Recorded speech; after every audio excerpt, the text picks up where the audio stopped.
matagamtam ang tinuonay nga kagawasan kung walay pag-abag sa mga sakop sa armadong kusog sa nasud. Ang ilang natampo aron magpabiling luwas ang nasud, angayang lang ilhon o saludohan.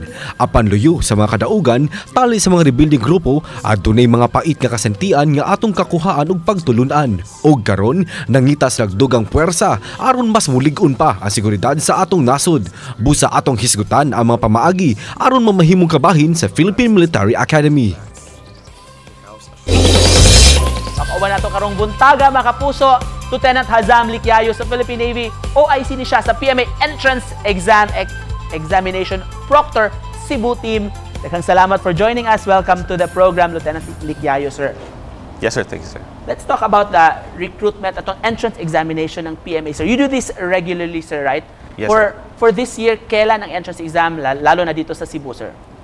Entrance exam all over Visayas, sir, is 26 and 27, Saturday and Sunday, August. All right. Yes, sir. That's tomorrow. Yes, sir. Tomorrow and Saturday and Sunday. How many are we expecting, sir, from Cebu na interested na papasok sa PMA na mag-exam bukas? Regular applicants, 565, and after that, we will be processing walk-in applicants. We are expecting almost 1,000, sir. All right. So pwede pang mag-walk-in bukas at saka sa Sunday, sir? Yes, sir. Pwede po mag-walk-in. Anong kailangan dalhin? Anong requirements sa mga estudyante?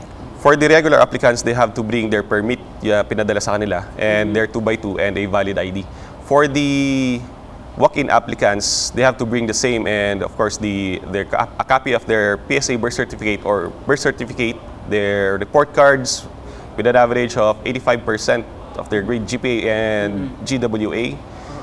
Yan lang po, sir. Anong mga requirements o mga qualifications, sir, para sa estudyante o isang high school graduate para makapasok sa PMA, sir? They must be a natural-born Filipino citizen, at least 5 feet ang height, of good moral character, and no criminal records. Must not have born or sired a child. Wala pang anak. Yes, sir. Wala pa pong anak. And yun lang po, sir. Bamit nila yung requirements namin, pwede po sila mag-take ng exam. At least 5 feet ang height. Babae, yes, lalaki, sir? Male and female, 5 feet ang height, sir. Alright. Kumusta ang interest ng mga kabataan ngayon, sir? Anong observation nyo? Nakapaglibot na kayo sa ibang mga areas for this entrance exam, sir? Anong feedback ng public ng mga kabataan ngayon? Yes, sir. Yung mga kabataan po is very gusto po nila mag-take ng exam and they want to serve the country actually.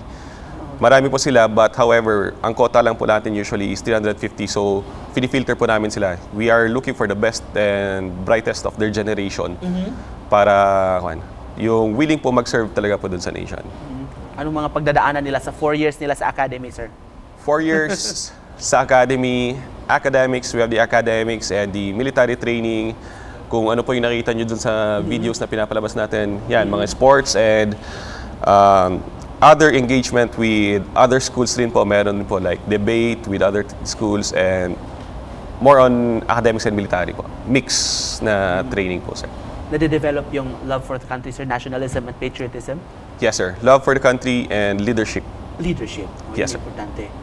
Speaking of love for the country, let's talk about National Heroes Day. Ngayong next week na, sir, Monday, we will be celebrating that. Monday. Personally sa iyo, sir, anong fulfillment mo of being able to serve for our country? Fulfillment for being able to serve the country. Maganda sa pakiramdam na nakita mo and pupunta ka doon sa far-flung areas or yung mga areas na hindi pa nakuan. I am from the north, napunta na po ko doon sa Mindanao and sa Visayas. Been deployed there, met other people, served them, and naging friends. Kaya masarap sa pakiramdam yung ganun nakuan. Makapag-serve. Makapag-serve sa country. Yes, sir. Just to close this conversation, Lieutenant Likyayo, sir, message mo sa ating mga viewers, siguro may iba pang interested na humabol sa ating entrance exam. What would you like to say, sir? Yes, sir. If you want to take the PMA challenge, take the PMA entrance exam on the 26th and 27th August and bring with you the requirements. You can check the other requirements dun sa website pma.edu.ph and dun sa Facebook page ng PMA or yung Facebook. Andun po na lahat naka-announce. So we dare all the pwede pong mag-apply. We dare you to take the PMA challenge, sir. Wow. And of course, serve our country, sir. Yes, sir. To serve. Wow. Thank you so much for joining us this morning. Lieutenant Hazam Likyayo, of course, mga kapuso, sa Proctor team sa PMA entrance exam o mga adlaw din sa Sugbo. Thank you, sir, for joining us. Umubalik pa mi mga kapuso. Tutok lang.